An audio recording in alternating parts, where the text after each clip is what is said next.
Fala galerinha, estamos aqui agora na revisão da aula de número 5. E dentro ainda do assunto das viagens de trem, nós temos agora algumas outras informações.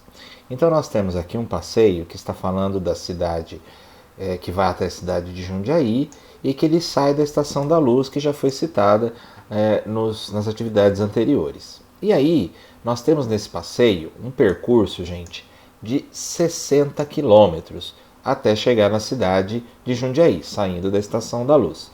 E lá existe um museu ferroviário que muitas pessoas vão visitar fazendo esse passeio. Tá?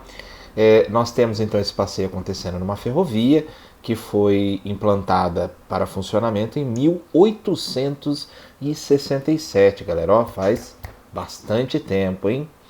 E ela era utilizada principalmente na época para escoar a produção do café, tá? Até o Porto de Santos, e por ali ele era distribuído para o mundo todo.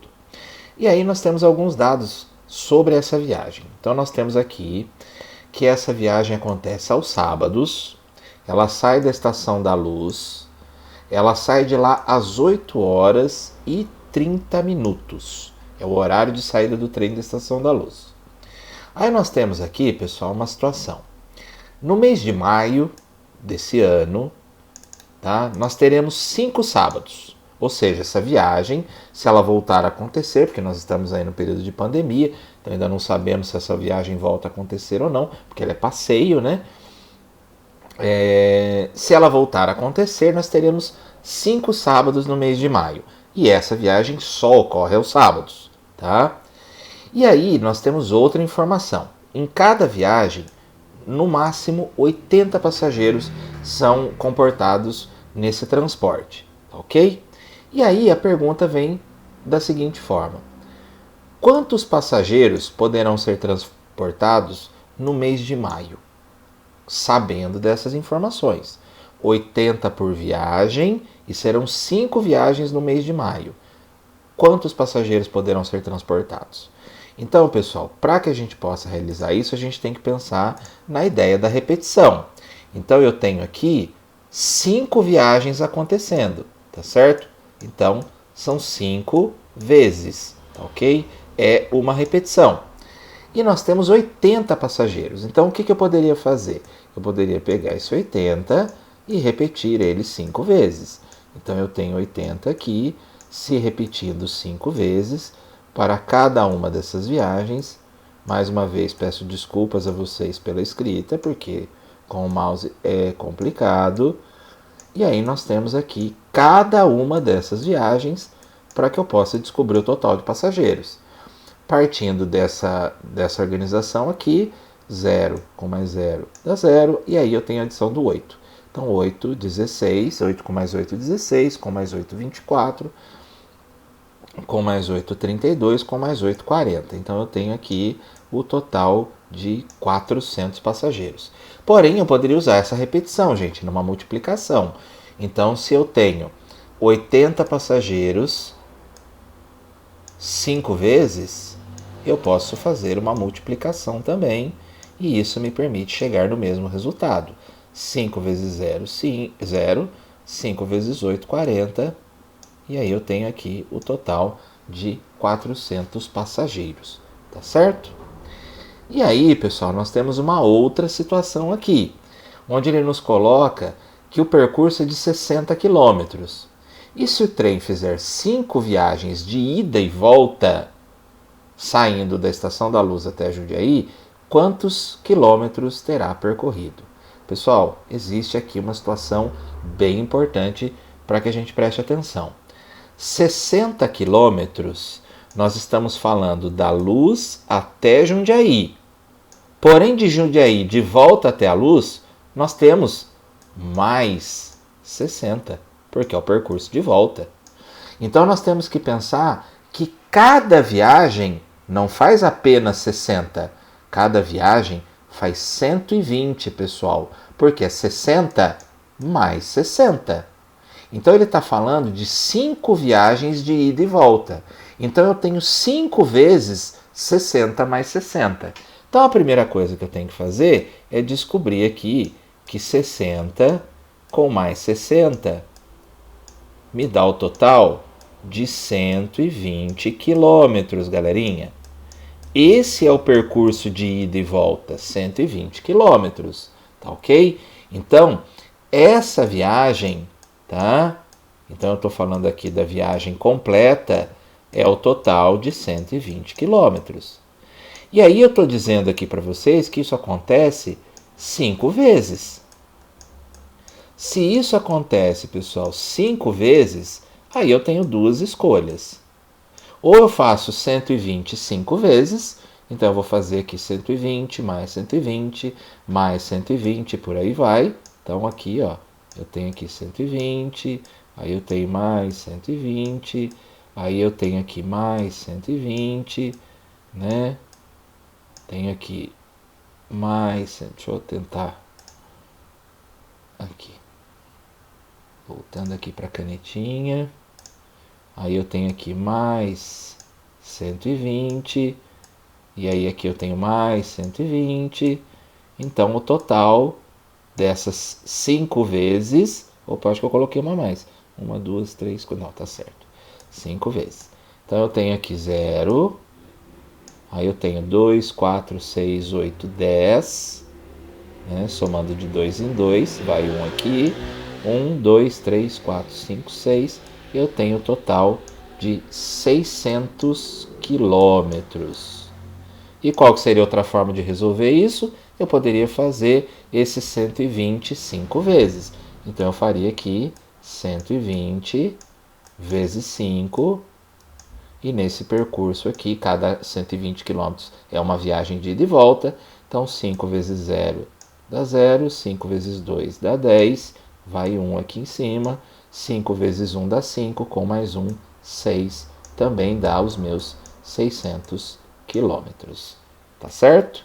Então, vamos seguir. Fazendo a limpeza da tela, vamos para o próximo. E aí, galera, tem um problema aqui que já vai para outro lugar, que aí nós estamos falando já de uma situação lá na cidade, né? O que acontece? Lá na cidade de Jundiaí existe uma sorveteria chamada Cancún Sorvetes. E aí, olha só, o que acontece? Temos 4 opções de sorvetes. Então, nós temos aqui, vou marcar com caneta de outra cor que destaque. Então, ó, nós temos morango, doce de leite, chocolate e maracujá. São os 4 sabores que estão aqui, certo? Então, nós temos aqui 1, 2, 3, opa, esse 3 ficou muito feio, e 4, tá certo? E aí nós temos 3 tipos de cobertura, tá? Que é chocolate amargo, chocolate branco e chocolate ao leite, tá certo? São todos chocolates, mas cada um de um chocolate diferente. Então nós temos aqui tipo A, tipo B ou tipo C, o que também a gente poderia colocar aqui tipo 1, tipo 2 e tipo 3, tá certo? E aí, o que ele pergunta aqui? Quantas formas diferentes a gente poderia tomar esse sorvete, né? Então, assim, eu tenho que pensar que esse chocolate aqui, de número 1, que a gente pode dizer que é o sabor que a gente quiser, ele é de maracujá, por exemplo. Então, eu posso pegar e posso tomar um sorvete de maracujá com um tipo de cobertura. Eu posso tomar o mesmo maracujá com outro tipo de cobertura. E esse maracujá com outro tipo de cobertura aqui. Então, eu estou dizendo que esse mesmo sorvete pode me dar uma combinação com 3 tipos de cobertura. E aí, eu tenho que pensar que o sorvete aqui de chocolate também permite a mesma coisa. Eu posso tomar com essa cobertura e depois com essa cobertura. O outro sorvete aqui, que pode ser, por exemplo, doce de leite, eu também posso fazer a mesma coisa. Eu posso pegar aqui o doce de leite, deixa eu pegar aqui outra cor, e colocar ele com essa cobertura, depois eu coloco com essa cobertura, e depois com essa cobertura, tá? E o de morango, a mesma situação. Eu posso pegar aqui o de morango e colocar aqui, deixa eu pegar aqui essa outra cor, e fazer a mesma coisa. Então eu vou ter o morango com essa cobertura, o morango com esta cobertura e o morango com esta cobertura. Então, pessoal, Isso seria uma forma de descobrir quantas combinações eu tenho. Só que essa forma, gente, você viu que a gente teve que vir aqui, fazer o desenho, juntar, enfim. Dá para descobrir? Sem dúvida nenhuma. Mas a gente tem uma forma mais fácil de resolver isso. Para que a gente possa resolver isso de uma forma mais prática, eu posso fazer um cálculo aqui. E como que eu faço esse cálculo? Eu tenho que pensar o seguinte: quantos sorvetes eu tenho? Eu tenho 4. Quantos tipos de cobertura eu tenho? Eu tenho 3. E se isso se repete, significa que 4 vezes eu vou fazer isso? A resposta já apareceu. Estou falando de uma multiplicação. 4 vezes 3 dá 12, certo, galera? A partir disso, galerinha, são as possibilidades que eu tenho para resolver esse problema aqui, para que a gente possa descobrir quantas combinações são possíveis, tá ok?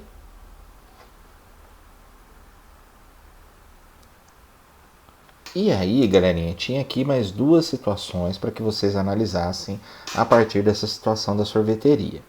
Então vamos lá. Aqui nós temos uma produção de frutas. E aí nós temos a senhora Leonilda, que ela produz morangos, e ela guarda esses morangos em 2 tipos de embalagens, tá certo? E aí nós temos um valor agora para trabalhar na nossa situação. Nós temos 180 morangos, e ela vai distribuir. Se ela vai distribuir, pessoal, ela vai separar isso de alguma forma.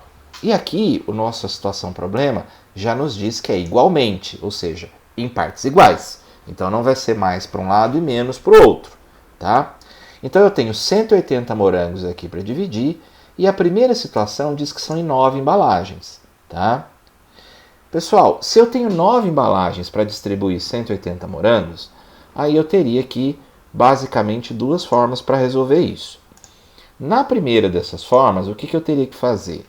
Eu teria que então colocar as 9 embalagens, então eu vou fazer aqui.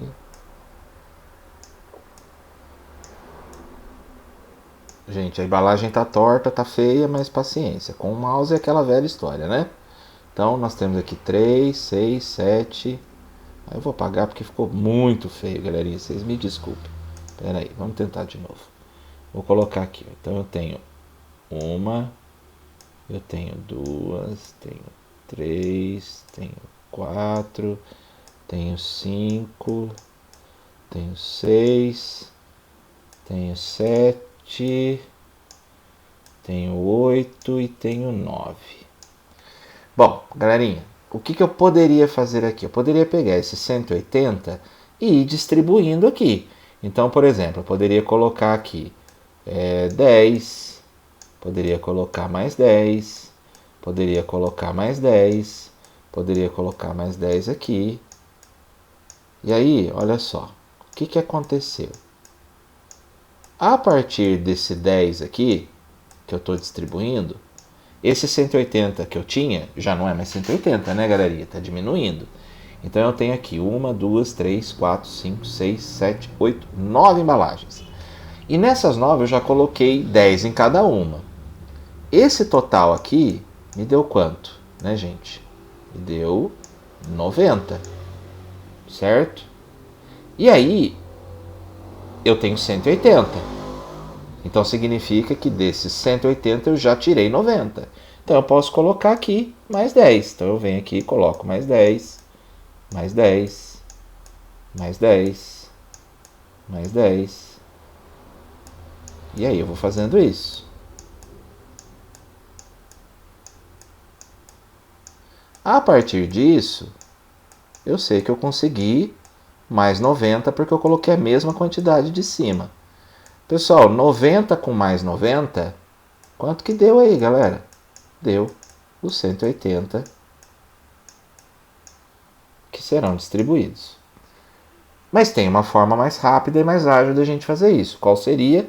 Eu pegar esses 180 e distribuir em 9, tá certo? E por meio do cálculo, isso é possível se eu fizer isso aqui, pessoal. Então, eu tenho aqui 180, tá? E aí, não vai caber desse lado, galera. Deixa eu limpar aqui. Não apagou? Ah, tá, não, peraí.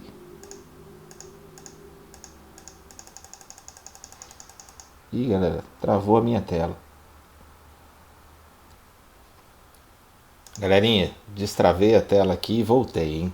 Bom, a gente tinha feito aquela indicação de fazendo a divisão colocando as embalagens, né? E aí eu ia explicar para vocês justamente como que seria essa divisão por meio do cálculo.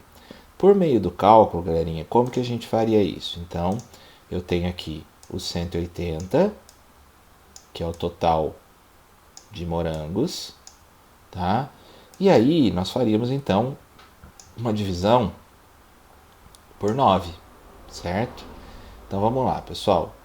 Para fazer essa divisão aqui, o que a gente tem que fazer? Nós estamos partindo do princípio que nós estamos dividindo uma quantidade.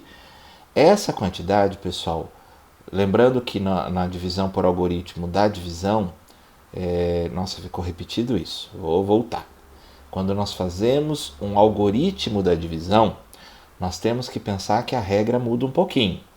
Quando a gente faz a adição, subtração, a multiplicação, a gente sempre começa pela unidade, né, que é o início, a menor quantidade na sua unidade, e aí a gente vai seguindo para as ordens maiores. Na divisão, a gente parte do princípio inverso, então a gente começa das maiores. Então a gente tem que pensar que aqui nós estamos falando de 0 unidade, 8 dezenas e 1 centena. E aí eu tenho que pensar assim, eu consigo dividir 1 centena em 9 partes iguais? Eu não consigo fazer isso. Então o que eu faço? Eu vou considerar a centena e a dezena. Então se eu falar aqui de 18 dezenas, eu consigo dividir 18 dezenas para 9 partes iguais? Isso eu consigo, tá, galera? Então esse é o desenho que a gente tem que ter em mente. Vou apagar aqui para eu consertar. Ficou muito lá em cima e não ficou legal. Então vamos aqui de novo. Então eu tenho aqui 180 dividido por 9. A partir dessa divisão, então, o que nós vamos fazer? Nós não vamos, então, eu vou marcar aqui de novo. Eu tenho aqui unidade, eu tenho dezena e aqui eu tenho centena. Então, o que vai acontecer? Eu não vou fazer a divisão começando pelas unidades. Eu vou fazer a divisão começando pela ordem maior. Então, nós temos aqui 1 centena. Só que 1 centena eu não divido por 9, certo? Então, eu vou dividir 18 dezenas. Então, eu vou fazer eu vou considerar não somente as centenas, mas as centenas e as dezenas. Considerando centenas e dezenas, eu tenho 18 dezenas, tá certo? Considerando 18 dezenas, eu posso dividir por 9. Então, eu tenho que 2 vezes 9 dá 18. A gente tem que subtrair para ver se vão sobrar dezenas aqui. 18 tira 18, não sobra nada. Aí eu tenho o zero da unidade, que apesar de não ter um valor numérico, mas ela tem um valor de representação. Então nós temos aqui 180, esse zero. Se a gente tirar o zero do 180, fica 18, né, galerinha? Então esse zero tem importância. Só que o que a gente faria num cálculo, no algoritmo de uma situação normal? Esse zero, ele iria se juntar com o resultado aqui do que sobrou dessa primeira parte da minha operação. Como eu não tenho nenhum valor aqui mais, eu tenho como resultado zero porque não houve sobra, então esse zero ele vai direto lá para o resultado e deu 20. O mesmo resultado que tinha dado anteriormente. Tá certo, galera? Bom, isso é uma primeira situação. Aí nós temos a segunda. Na segunda, que condição nos foi dado aqui? A condição foi outra. Foi colocado para nós que se colocasse 10 morangos em cada embalagem, quantas embalagens ela iria precisar? Aí a gente teria que fazer uma outra condição. Se a gente fosse fazer por distribuição, eu teria que pegar os 180 e fazendo 180, vai 10 para lá, 10 para cá, 10 para lá, e aí eu ia colocando, né, gente? Então, vou pegar aqui o mouse, eu não vou fazer ele inteiro, mas só para que vocês tivessem uma ideia. Então, eu teria que pegar aqui os 180. E aí o que eu faria? Eu iria colocando 10 aqui, 10 aqui, 10 aqui, até dar o 180, pessoal, para eu saber quantas embalagens eu preciso. Tá certo? Esse processo dá certo? Dá. Se eu for fazendo de 10 em 10, eu vou descobrir isso. Porém, eu tenho uma outra forma de resolver. Qual seria essa outra forma? Então, eu pegaria de novo o 180. Então, tá aqui, 180. Só que aí, pessoal, como que eu faria essa divisão? Eu distribuiria ele em 10. Tá? E aí, pessoal, truquezinho da matemática para ensinar para vocês, tá certo? Fiquem atentos e guardem isso. Toda vez que eu vou fazer uma divisão, aonde o número que eu estou dividindo termina por 0 e o número da quantidade que eu vou dividir também termina em 0, eu posso eliminar os zeros, pessoal. Legal isso, né? É um truque do cálculo matemático, tá? E aí, pessoal, 18 dividido por 1, fácil, hein? Dá 18, muda nada. Aí a resposta aqui já saiu. Quantos morangos, de quantas embalagens ela vai precisar? Se ela colocar 10 em cada um, ela vai precisar de 18 embalagens, tá? Pessoal, se vocês não acreditaram nessa conta que eu fiz, tá? Não tem problema, eu posso provar, tá? Então vamos lá. Para que vocês não fiquem aqui, nossa, será que o professor fez certo mesmo? Fiz, podem ter certeza que eu fiz, tá? Se a gente fosse fazer o cálculo pelo meio convencional, então vamos lá. Eu tenho aqui os 180 e vou dividir por 10, tá certo? Se eu não cortar o zero, eu vou ter que partir do mesmo princípio. Uma centena não dá para dividir por 10, mas 18 dá para dividir por 10, tá certo? Então o que eu faria? Eu teria que colocar aqui a mesma situação. Então, 1 vezes 10 vai dar 10. E aí 18 eu tiro 10, sobra 8. Aí, vou descer o zero aqui. 80 dividido por 10, eu tenho 8. 8 vezes 10 dá 80. 80, tira 80, não sobra nada. Viu, pessoal? Então, ali é apenas uma técnica para que a gente não precise fazer tudo isso. Bacana, né, galerinha? Anotem essa. Então, finalizamos aqui a revisão da aula 5.